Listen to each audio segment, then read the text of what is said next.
Wheel Talk, Behind the Wheel, the Bees, Jeremy Renner. I don't think I'm ever living it down.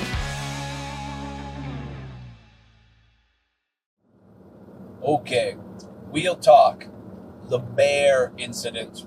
Yeah, so I had talked about it a bit on my goofy video game streams that I do. Monday, Wednesdays, and Fridays, 7 p.m. U.S. Eastern Standard Time. We out here? But I have talked about it with some folks on stream, but I don't know. I haven't really gone in and given full context. And for anybody, let's be real, most people, it's like nobody that watches the stream. Nobody watches the stream, so it's most anyone who had seen that video probably doesn't really know the full content or context. So here it is. Once this merge is done.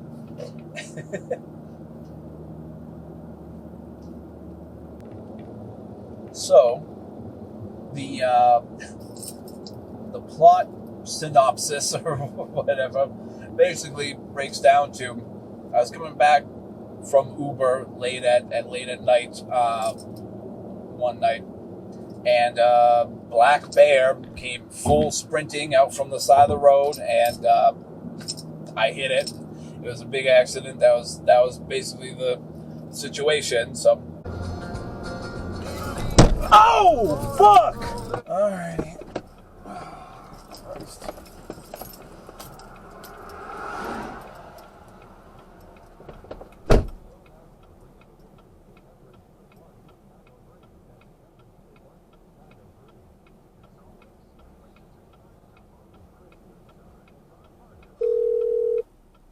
Environmental Police. Recorded line. Good evening. I'm calling because I was just driving on Route 3 northbound in Plymouth, a little bit shy of exit 7, like a half mile out from exit 7, and I believe I just hit a black bear on the highway. Okay. So I believe you're supposed to report incidents like that here. This is the first time I've ever had a collision with a wild animal. So I think this is where I'm supposed to call. Was it in the road or did it run off? So I didn't see it. After the collision, I'm really not sure the procedure. I didn't see it immediately. I kind of pulled up the road a ways because, it's a bear. If it's still angry and stomping around, I didn't want to get out of the car. I'm not 100% sure if the animal is still there or if it moved out of the road. All right. I'll have somebody check the area just to check it out. Oh, okay. Thank you. You're welcome. Yep. Have a good one. I just wanted to give a little bit of the details and the follow up and the fallout of that whole incident, and just wanted to gab about it a bit. So commence gabbing. Yes. So it was like roughly 1:30 in the morning. I had been driving for Uber the whole day, so it was at the point where I had just finished. Pretty much my what I expected was my last trip of the day. I still kind of had Uber on, and I was like heading back home, and I was like, if I get anything on the way, I'll do it, but was most likely done. It was at the point where it seemed like it was pretty dead, so I was expecting just to pretty much drive straight back home, but either way, that was kind of where I was at in the night. Weirdly had the Man in Black by Johnny Cash on, which was, I don't know that it means anything, but it's just weird that there are some coincidences, and when the thing ran out, it was after the part in the song where it's like, after thousands who have died, and the bear runs out, gets hit. But again, I don't know that means anything, but just a bit of an odd coincidence, and I'll never hear that song again without thinking of the bear incident. That's for sure. Like a scene in a movie, like Stealers Wheel, stuck in the middle with you. There's always that Reservoir Dogs scene now. Or even like now the guitar solo in Freebird is like the Kingsman scene in the church. That kind of stuff. that Johnny Cash song will be my church scene for a while, I'm sure. But anyways, yeah, driving back home, and what's nice, I have the dash cam going. Nice thing about that, it bakes in your information, time, date, some of that kind of stuff, and your speed that you're currently traveling. It clocks that and bakes it into the video, which helped me a ton because I was going under the speed limit. It was, even though it was late at night, there was nobody around, blah, blah, blah, I was still just doing things the way you're supposed to do it, because I'm driving for Uber. I'm supposed to do things the exact right way, to the letter of the law, as best as possible. So that's what I generally try to do. That's what I'm usually in the habit of doing anyways. So it also was nice that it had that, because it kind of proved that I was not driving, with any kind of excessive speeds. I was just on the highway doing under the speed limit. You'd go fast on the highway. Plus it was late at night. And then, yeah, you can see it. It's Black Bear at a full gallop, if that's what you call it, a full sprint from the left side out of nowhere. And I tried to brake, but I saw the thing when it was maybe 100 feet away from me, and there's no way going. I was going 59 miles per hour. There's no way you're going from 59 to 0 in 100 feet. Sorry, it's nothing, So like, I tried to brake, but it barely even slowed me down enough at all, and it just, well, you saw what happened. What the video didn't show, because the camera got jostled a bit from the impact, was it kind of did like a ragdoll, like a Skyrim bear. When you finish it, it just ragdolls a bit. It kind of did one of those off to the side, but I didn't see it at any point after that. So that all happens, and I'm, oh, F, and I have the big, holy crap, what was that moment? And I kind of pull over, like you're supposed to do, slow down, get into the breakdown lane, hazard lights on. Oh, But yeah, so that's kind of how it went, right? I went, pulled over, made the phone calls, and it was like, fuck, I want to get out and check damage and all that, but I really wasn't sure. I mean, if I had to guess, thinking about it all now, the bear is most likely was dead. It was a fast-moving vehicle that really nailed him. He's probably dead. However, didn't know, didn't see it, didn't have a confirmed sighting at all. So at that moment, right after it kind of happened, and I was in the breakdown, then I was kind of like, just in case it is, like, just thinking, if it is still alive, justifiably, it's going to be very upset, probably.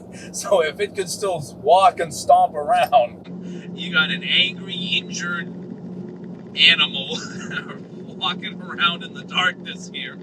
I really didn't feel like it was a smart move to get out right at that spot. So I went probably a quarter mile to a half mile down the road. I believe I stayed in the breakdown lane with the hazard. If not, I went into the right lane and had the hazards blinking the entire way, though, and then went and pulled back over. And then at that point, got out, looked everything over, confirmed, yes, indeed, the front end was fucked. Yeah, saw that thing, it got kind of mangled. And then I got back in. I think that's actually when I went and made my calls. I called, I believe, the Environmental Protection Agency first. Let them know, hey, so there's a bear. The person who answered didn't seem like they gave a shit or took down my info at all. So, I mean, you assume it's probably dead, so maybe that's what it was. But, like, I don't know, on the off chance you do have an injured bear, you'd think maybe the dude I talked to would have had a little bit more of like a give a shit level for like, hey, there's a potentially wounded predator roaming around. Like, I don't know. Hopefully it doesn't show up at some kid's birthday party with a pissed off face and an Impala logo imprinted on its fucking side. But anyways, called them and like, so what I did, I'm like, well, what's the proper procedure? Never had a bear incident before, so I kind of went and Googled, what are you supposed to do? Who do you need to report it to? I think it's environmental police, but whoever it was, that's who I had called. it's not technically something you need to report to state police and stuff, but I did. I reported to state and town police, best I remember. Maybe it wasn't state. I think it was just Plymouth because, yeah, I mean, the state police are just like the highway and the immediate strip next to it, but like Plymouth police would probably be where the bear is. So, but yeah, anyways, did that, but called my dad about it, and that was an interesting conversation. But yeah, it seemed like what I basically was looking for when I went and got out was just, does it seem like it's drivable? And I obviously couldn't see on the inside. I didn't want to go messing around with the hood. I didn't know if there was shattered glass and stuff from. Well, I guess maybe it wouldn't be glass, but the headlights were bashed up pretty bad and stuff. So, like, you know, I just wanted to see. Best I could tell, it didn't look like it was leaking any kind of crazy fluid, right? So, it seemed like it was safe enough to drive home. Not like I'm going to continue Ubering with it or anything. But yeah, just to get off the road and to get home, I didn't have too far to go. So it's kind of what I did. And then the next morning was when we followed up with Plymouth, and I followed back up with the environmental police because it seemed like they were iffy. And then I called I talked to a woman this time, and she said there was no record of a report or call or anything the night before. So the guy just didn't take the information down, didn't file it, just didn't care. So I just let them know, yeah, here's what happened, here's about where it was, blah, blah, blah. And they actually took my info, so as best as I can tell, they actually did investigate, hopefully. And I'm assuming it's passed away, so, you know, but at least the second time around, it seemed like it was somebody who cared. But don't get me wrong, I get it's 1:30 a.m. and you got somebody calling, and maybe you just assume, oh, drunk driver, blah, blah, blah. But, like, not really the case. Like, I just was a regular dude doing my job, and the bear was hit, and, you know, just wanted to make sure that, you know, they're the people you talk to about it. You're supposed to report wildlife incidents. I assume mainly just that they clear them off the road and make sure they're not on it, but I don't know there usually aren't that many bears in mass, so you know, it seemed like it was good to reach out to them. The Plymouth police, I think it was, I don't know, I don't think I called, I think my dad was calling them. I guess the guy was like, I don't know, according to my dad, the guy was like annoyed that they were calling, or kind of like, well, what do you want me to do? He was like, I'm just letting you know in case Yogi comes out for revenge, you know. Hey, boo boo, to get this big basket whacked. But like, no, I you know. So, you know, I went and had to file the report with insurance. I have Progressive, and they were really great through the whole thing. They right away, it was funny when I was first talking to the person filing the report. I was like, yeah, so this happened, I hit a bear, and this happened, and da-da-da, and gave them the basic overview first, and they're like, okay, so roughly where exactly did you hit this deer? I was like, no, it wasn't a deer, it was a bear. Like, she just assumed most of the time you hear these kind of things, it's probably mostly deer, and you get this kind of report, it's pretty standard. And they're like, no, it was a bear. She was like, wait, what? You know? Like an audio double take, like a wait, what? You know, and yeah, so it was a not like it's all that uncommon, but yeah, it's a little different than what you usually get for those types of calls, I'm sure.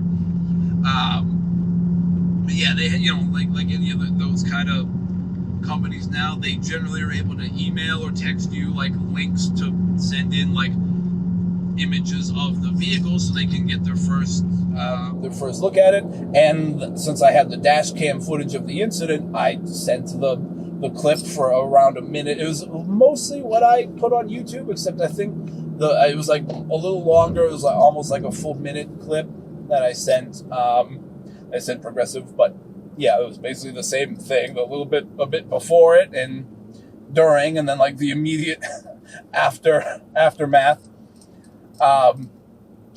But yeah, I was officially, you know, they officially cleared me of having any kind of fault because so the dash cam footage going in really helped me out on that front because showed, yes, I was going under the speed limit. I was not swerving or distracted or doing anything. I was just driving as normal. And yes, it was a wild animal that, as a bonus, has all black fur at a full sprint coming from the side of the road late at night. Nothing I could have done any differently there. Like this. Hypothetically, I guess I could have been going 30 on the highway, but it still is a highway. And even though there aren't many other cars that were around at night, I still don't want to be going super slow on the highway because somebody else could misjudge how fast they're coming up on you and fucking kill you or hurt you really bad. So, so it's like, it still is a highway. You still kind of got to drive highway speeds unless it's like crazy, crazy bad circumstances like mist or like fog, mist, and any of that kind of stuff. Or like heavy rain or, like if there's bad weather, it'd be one thing and you do go slower, but like it was a clear conditions. You gotta really just keep going normal speed. So I went realistically about as slow as you should be going. And sometimes these kind of things just happen and it sucks because you feel for the animal. It's not the animal's fault. It was just, it's not expecting car. It doesn't know what a car is, like it was just doing its thing, either running to, I don't know, maybe chase something or just living its best life. And it sucks for the animal, but kind of things do happen. And the silver lining was, for me at least, that didn't have to pay more than just my deductible. I knew it would take a little bit longer because technically when it happened, I was online with Uber. And I know the Uber policy and everything, so I knew for a fact that Uber only would pay out or contribute to paying for that kind of service if you're actively on a trip with a passenger or you're on your way to pick up a passenger and it's official on the app, not just if you're driving around with the app on, like between trips or any of that kind of stuff. So I knew that Uber wouldn't pay out. However, I know, like any insurance company, it's nothing personal to Progressive or anything, but any insurance company, if they think, there might be half a chance we can get Uber or someone else to also pony up a little bit. I kind of knew where it was going to go. It was going to drag out a little bit for them to do an official inquiry and all that, and then for Uber and their insurance, I think it's Liberty Mutual, right, to go and officially respond back, no, this is outside of our policy, blah, blah, blah. So it took a little longer just because of that, but I knew that was coming. In any other situation, if it was on an Uber trip, I would want them to go through that process and for Uber. So, it's all good. I knew what was going to happen. So it took like 2.5 to 3-ish weeks to, between getting it in, getting it booked for the inquiry and all that stuff, and then for the repairs and all their whole process to be finished. And now, as you can see, I am back on the road. Uber ready, and I've been driving for Uber for like a couple weeks now. I'd say a week or two, like 2 weeks. I think like 2 weeks. Been driving back with Uber again for a couple weeks now. And happy to report free of bears to this point, aside from the Bruins, but they got bounced from the playoffs, so not even them anymore. But yeah, that was kind of the incident. I would say like a good kind of takeaway from that is definitely, if you're driving, I mean, in general, having a dash camera, especially if you are a person who does your absolute best to do things right. You got to know yourself if you're because even if you use speed and stuff sometimes, as long as you drive safely, most of the time you go 5 over, you're not going to get in big trouble. But like, either way, if you're a person, that you generally do things the right way, you adhere to the traffic laws and proper procedure and all that kind of stuff, you should get a dash cam.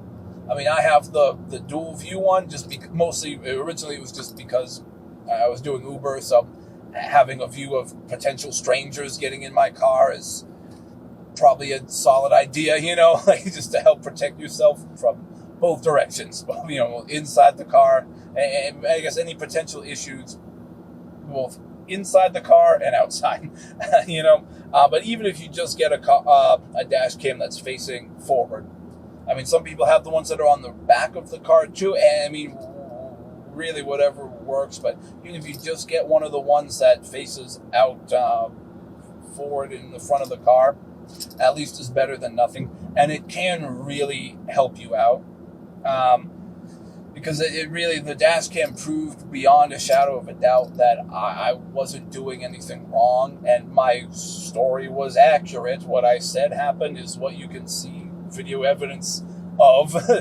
happening, and it can really save you in any kind of situation where maybe it's not 100% what actually happened. I unfortunately was never in an incident or like an accident related to this, but I had a little while back, I don't know if it was a few months or maybe even like closer to a year ago, I had a person on the highway who was a little ways up in front of me, was starting to slow down, and were laying on their windshield wiper with the fluid pretty heavily. So, when you're on the highway, when you're a little ways back behind someone, they use their windshield washer, and the wipers are clearing. It keeps their windshield fairly clear, but it kicks that back towards whatever vehicle's behind them. And as they started slowing down a bit, I had a good gap between us, but it closed a little bit, and then it started splashing and landing on my windshield. So I kind of, wasn't quite ready for it. It took a second to start putting on my wipers to get rid of it, and they hard stomped on their brakes a little ways in front of me. So I saw it, I recognized what happened, and I did a hard brake as well, but was able to avoid an incident. But I'm not sure if it was an intentional thing, like an insurance scam, or if it was, you can't, I'm not judging, maybe it was an honest mistake or an issue or a bad coincidence, but an incident like that kind of happens.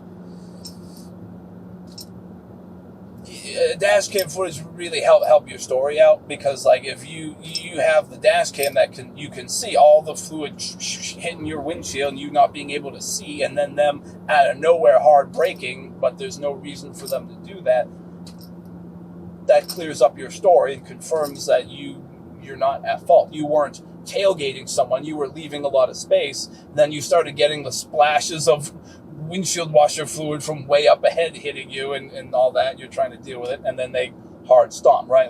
That kind of thing happened, and I again avoided an accident, so it's not like I had to rely on the dash cam for it. But in an incident like that, dash cam would really help you, especially if you're not speeding or anything. You're just doing the speed limit. If you're in the right lane because you're not passing anybody, you're doing what you're supposed to do the way you're supposed to do it. You're leaving ample room between you and the vehicle in front of you. So normally, if there is a brake or anything like braking going on, you can stop in time, right? You're doing things the right way.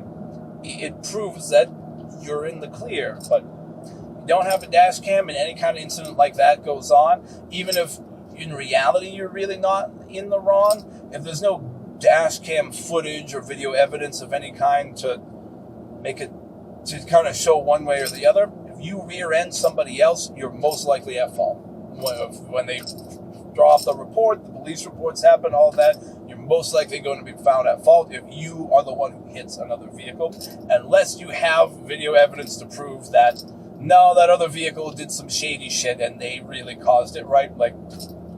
Or somebody tries to back up and hit you and says you hit them, right? If you have the dash cam footage of, no, I'm stationary and see them doing that, right? You don't have that kind of stuff or enough eyewitnesses to confirm a story, right? Without video evidence, you can kind of get screwed over. So it's it is something that can really help you, as long as you, again, are somebody who properly, tries to properly follow driving laws and everything, and you're not somebody who's gonna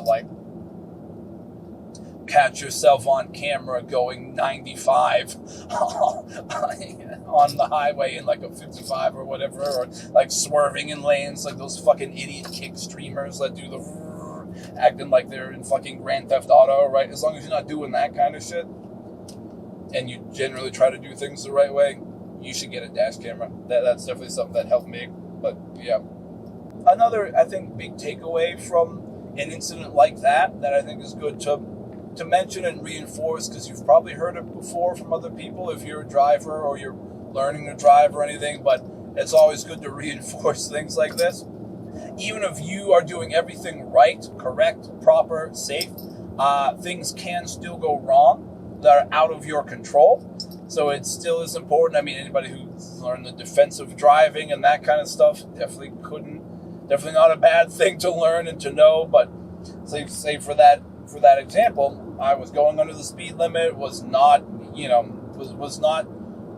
tired or under any kind of influence of anything. I was just doing my job and could have gone for a couple more hours if I felt like it, but there just weren't really very many trips being that were coming through. So it was like, I want to just go home and watch some YouTube for a little while. It was kind of the vibe, right?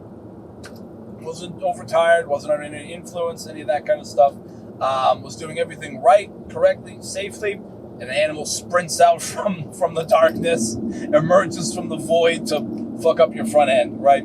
Or a lot of times it's more like other drivers.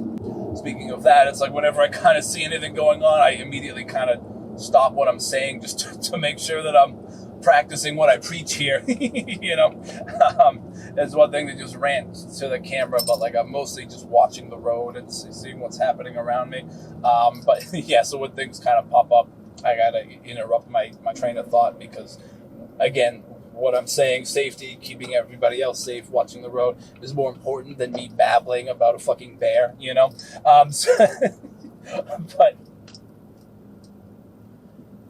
But yeah, you could basically be doing everything right, and you could still be in an accident or still get hurt or still have these bad things happen to you on the road, because it's not only you that is going to be responsible for keeping you safe.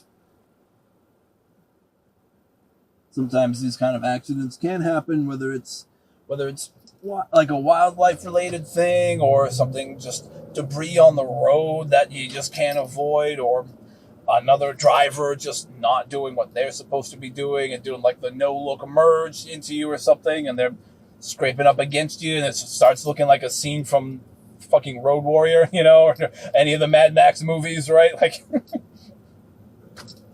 that kind of stuff can just happen. So it's really important to keep to be attentive, alert, paying attention to what's happening around you.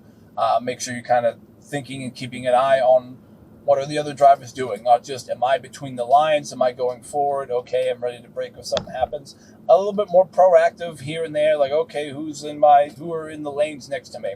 I've got 2 miles to my exit, so soon at some point I'm in the middle lane, say, and I need to get into the right lane. I should still start keeping an eye on, using your side eye, right? Keep peeking once in a while just at your side mirror, and just to see, all right, who's over there? What do we got? Clear your blind spot. Okay, all right, can it keep track of where cars around you are sometimes, can help you predict what they probably about to do. And it can help you, like, all right, I'm ready to start making my merge. I signal with my right blinker. I double check to make sure nobody's moved in that I hadn't seen. Clear the blind spot. Okay, now you move in. Like that kind of stuff. It helps to be a little more proactive rather than reactive, and just to really pay attention to what's happening. I know it can be easy to just zone out sometimes, especially if you're like on the highway for a long stretch and you're just in one lane and you just kind of do your thing. But it really, really is important to keep constantly paying attention, because it just takes a split second for something to go wrong, and you can be hurt. Other people can be hurt worse. So yeah, I think that's just an important lesson that has been learned and preached and whatever, taught and all that in 100,000 different ways. But always something, whenever something kind of happens to you, it's always good to think about it and reflect how did things go, what could have gone differently, that kind of stuff. Again, I mean, I was doing things legally correct, but I could have been going slower. But honestly, that late at night, as fast as that thing was moving from side to side, even if I was going like 45 or something, I don't think I was stopping in time because I had only a split second to see it. And like to have tried to swerve, you just wreck yourself. Maybe, you know, like I don't really think there's anything I could have done unless it was on like a back road, like off highway, and I had been going 30 or 25 or something, maybe, or, you know, because that'd be a different kind of story. But yeah, I just don't think on the highway that late at night there's anything that I could have really done any different. But it's good to think about stuff and self-reflect. Even if you're not technically at fault, what steps could you have done to prevent it, or could you think to try to do in the future to be a little bit more cautious or protect yourself a little better? You know, like, it's always good to think about that and to just, you know, try to reinforce things like, all right, well, this is why it's good to constantly be alert and watching out. Like, if it was in the daytime, I maybe could have had an easier time seeing it, maybe could have reacted before it ran out. But either way, I did the best you could do, which was try to brake and then just keep firm grip on the wheel so you don't go crazy, you don't swerve around, you just deal with that. And you know, it was what it was. But yeah, I just wanted to give kind of the full story breakdown about it, and to talk it through a little bit of how the fallout kind of went. So anybody who's curious, here's what the next steps from something like that are if you've never gone through it or you know, that kind of thing. And I just wanted to chat about some of the takeaways I kind of have from moments like that or from incidents like that. How I feel. But yeah, I mean, you know, I'm always curious to hear what people think. I mean, I'm operating under the assumption so far that almost nobody really watches the channel and stuff. So, you know, I just kind of saying shit and posting it and all that. But like, if people actually do start to enjoy these and want to chat, I'm happy to have conversations in the comments and everything like that after this. But yeah, anyways, that's the bear incident. Yeah, pretty sure that's about all I got. Yeah, thank you for watching.